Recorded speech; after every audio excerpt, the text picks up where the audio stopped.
Hi, I just wanted to come on here today and talk about twin flames and their shared mission. So, twin flames that incarnate here together in the same lifetime, well, your mission is to come into physical union. This is the mission in itself. Twin flames are very old souls, they're very advanced souls. They are ready to come out of the duality energy. They are ready to be unfractured and to come into union with their own soul and to come into unity consciousness. And twin flames individually are very powerful in their own right. Each part of the energy dynamic, whether you're the positive polarity or the negative polarity, they are each individually very strong. But when twin flames come together in physical union, they create a shared energy together, which is that third energy, which is divine energy. And so twin flames, even though they are individually very strong, when they come together, they are very powerful. So twin flames generally are empaths, they are light workers, they hold a lot of unconditional love, they are very compassionate people, and they hold a tremendous amount of divine light individually, each in their own right. But when they come together, this creates an enormous amount of divine light, unconditional love, and this divine energy. So it's amplified basically because, like I said, individually they're very strong, they're very powerful in their own right because they are an advanced soul, they are an old soul, they are a mature soul, and they are still powerful even in their fractured state individually. But when they do come together and they merge their energies together, they become one being. They are no longer fractured, and they really embody that yin-yang energy that is actually the blueprint for your soul as twin flames. So, each twin is either in a positive or negative polarity, either the light side or the dark side of the yin-yang system. But when they come together, they create a third energy, which is a bubble that surrounds the two of them. And so they are inside of this bubble and they are one being. So they are encapsulated within this force field, this bubble or this shield. That is the third energy. That is that divine energy. And that encapsulates them. And when they are in that third energy or inside of that bubble, they are in their fullness of their divinity, of what they are, which is actually one being. It is the divine feminine, divine masculine of one soul, the positive and negative polarity of one soul. Although this isn't seen from the outside, it is like an aura. So we're talking about energy here. This third energy is not something you see with your physical eyes. It is an aura that surrounds you both when you are in physical union with your twin. And being able to maintain physical union and maintain that third energy and live in this world is the mission. This is not actually an easy task to do. This is actually a major, major deal just to achieve that. If you can achieve that, that is the mission. The mission is to be able to be in physical union, in harmony with your twin in the physical, and maintain that third energy, which is the divine energy. This is divine light, it is unconditional love, it is a zen-like state, it is samadhi, it is this intensely powerful energy when you actually are able to get in that. And twins will find generally that they will be able to get into that energy occasionally with their twin. They'll have moments of being in this bubble or being one with them and creating this third energy, but to maintain it is really the trick. It's not actually easy to do that, which is why we have these moments of separations in order to purify ourselves, to release our karma, to transcend our karma, and to be truly walking on our spiritual path and to become connected to the divine, which obviously is, what is necessary to actually even maintain this energy, to maintain this physical union, maintain this unfractured state, this unified state. You're out of separated consciousness and out of being fractured from your soul, so coming into union. But the more twins that are able to do this, you see, is we are being trend setters. When twins are able to do this, they are able to affect literally everything around them, wherever they go.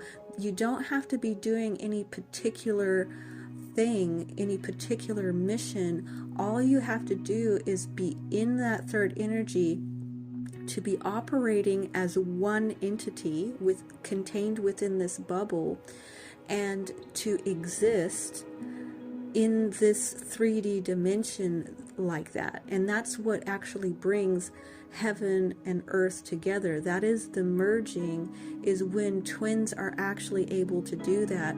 It holds a tremendous amount of light, and you have a aura, and around you, everywhere that you go, there is this aura and this energy that is a massive amount of energy, and it literally affects every single person around you. It affects the environment, it affects the earth, it affects the animals, it literally affects everything around them, and it opens a doorway for others to actually achieve this as well.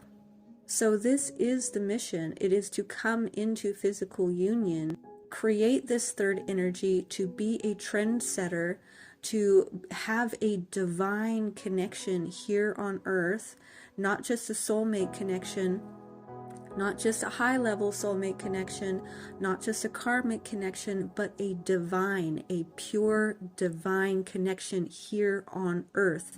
So as we move through this age of Aquarius, this is why twin flames are here. This is why we are incarnating here in the same lifetime and coming into union with the other aspect of our soul, which is your divine partner, your divine mate. They are your perfect partner, your perfect divine match. You complement each other on every single level possible. And so really the mission is to be in that energy of unconditional love. We need to be creating peace on earth by being in that vibration of unconditional love. What I'm trying to say here is eventually the mission is just going to be to exist in paradise and be in an endless state of bliss, of peace and harmony in a world without suffering or pain or death. So individually, it is our mission to be a part of that change. That means it is our duty and our mission, and it should be our heart's desire to be the most peaceful person that we can be, the most loving person that we can be. We have to truly understand that we are all connected, and what I do affects other people around me, and to be thoughtful of how I am affecting others. And if you have an opportunity to help somebody on any level, then being in that energy of extending yourself and being someone to help someone on whatever way that it comes towards you. Your missions will come to you moment by moment, and they're going to look different in each moment too. So, there's not really one specific mission.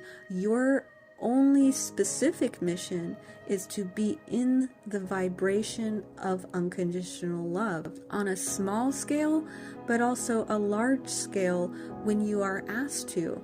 Individually, these missions come in so many forms, and they can be the tiniest little form at times, and then they can also escalate into bigger missions. We are being guided on our journey, and you will just know, you will be nudged, you will be trained even slowly into doing these bigger missions if that's what you're required to do or what you're being asked to do. But it doesn't always have to be some massive grand scale. It can just be these little tiny things that are truly coming from the energy of unconditional love. The shared mission for twin flames is really truly just to come into union, into physical union, not just energetic union. That's really not enough to create that third energy.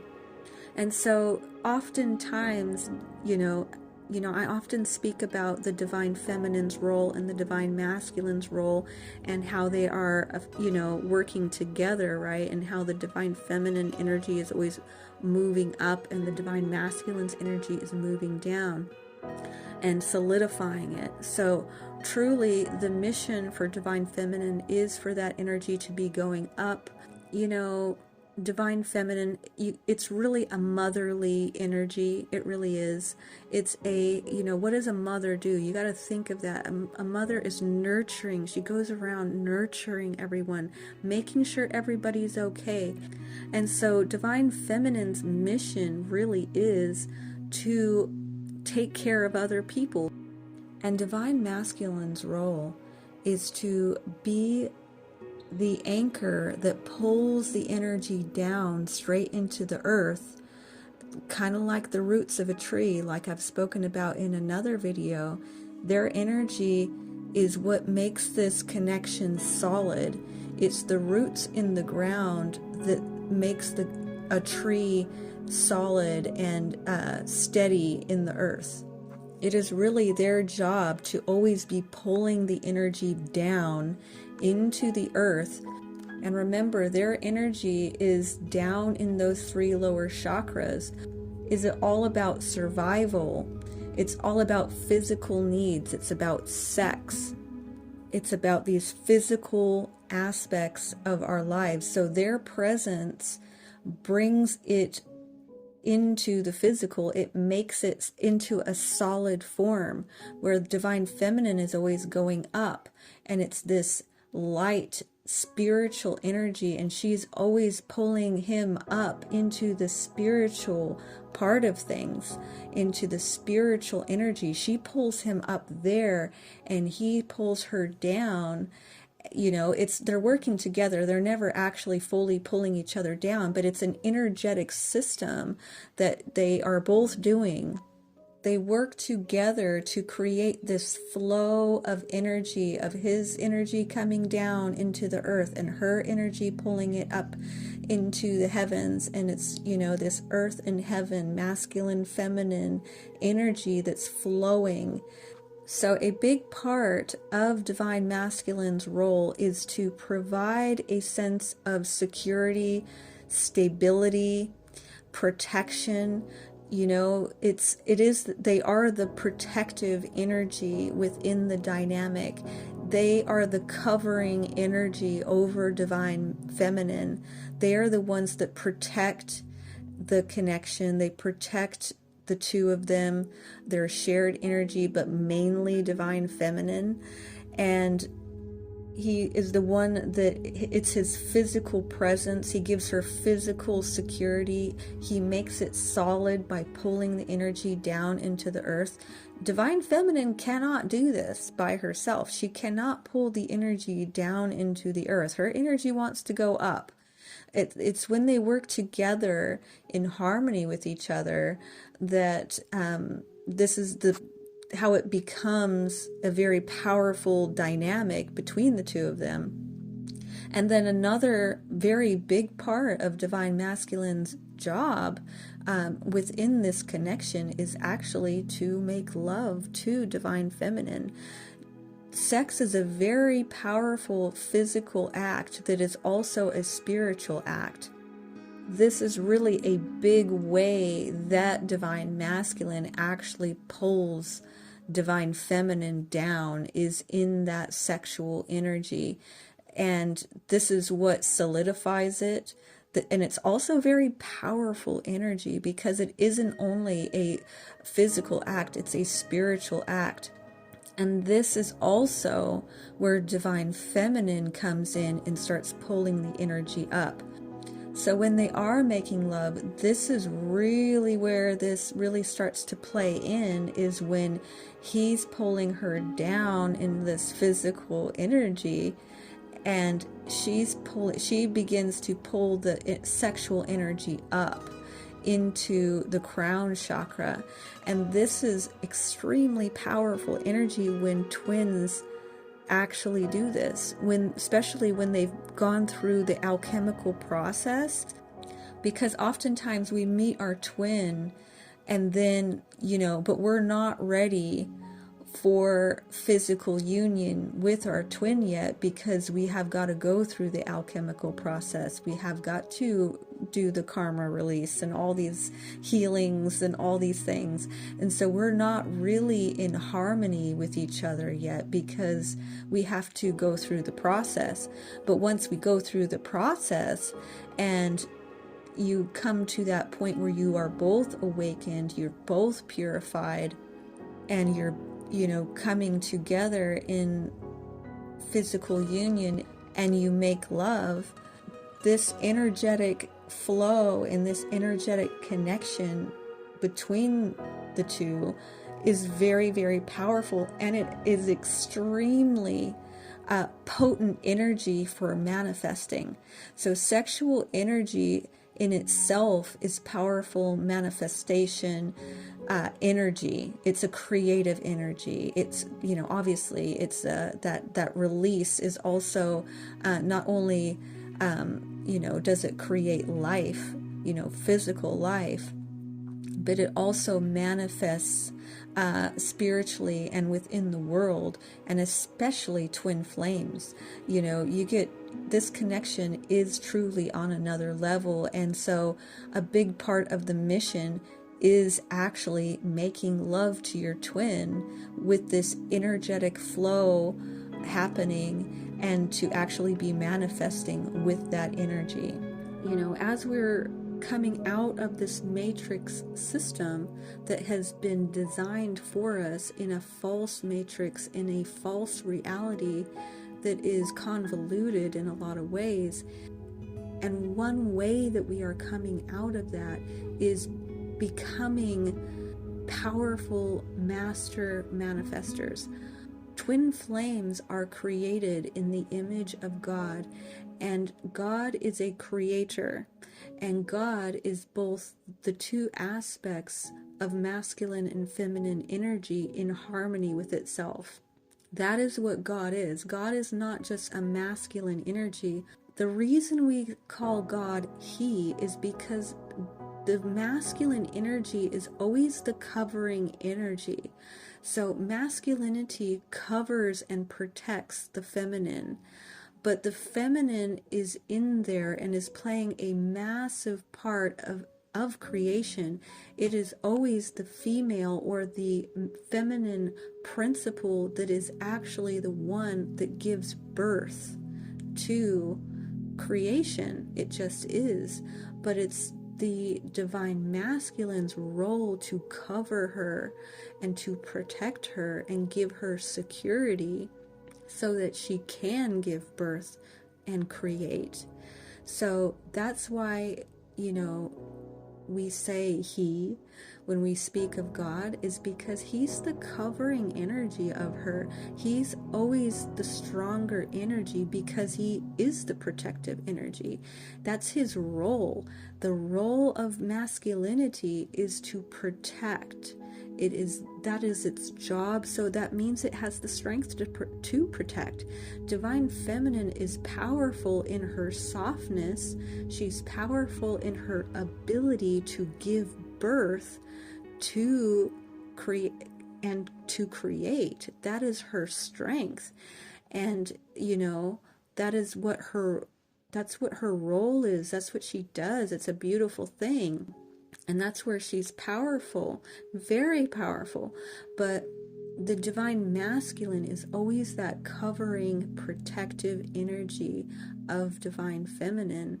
So that is another thing, is that as twin flames actually come into physical union and they are in harmony and they create that third energy, as I've mentioned previously, divine feminine's energy is the actual bubble, and divine masculine energy within it is the energy that protects by flashing and darting its energy out. And that's how they work together, right? And that's how their energy is merged and is, in harmony with each other. But as they do come into physical union, they become master manifestors. And they do this by each being in their own energy, in their own role. So he protects her, and she is the one that actually does the creating, this manifesting. She manifests and he protects. But they are working together. They are just each playing their own role in this cooperative energy exchange. That's just how each energy operates. They each have their own function. So he has his function of being that protective force, that's, that security for her, that solid energy. He makes it solid. He pulls the energy right into the earth, which is necessary. It's absolutely necessary to have that energy being pulled into the earth. And then divine feminine is that creative force who's doing this intense manifesting and bringing it right into the earth, and like literally giving birth to it, well, energetically giving birth to it, and it completely changes the 3D reality. And this truly is the shared mission of twin flames. They can each have their own missions individually, on their own, for whatever gifts that they have. They just will each have their own, personal missions that will just naturally happen. And their shared mission together is to maintain physical union, maintain that third energy, and to be a powerful being, both energies together, encapsulated within that third energy, that divine energy. But anyway, I'm going to go ahead and finish off here for today. I thank you very much for listening, and I will talk to you later. Bye.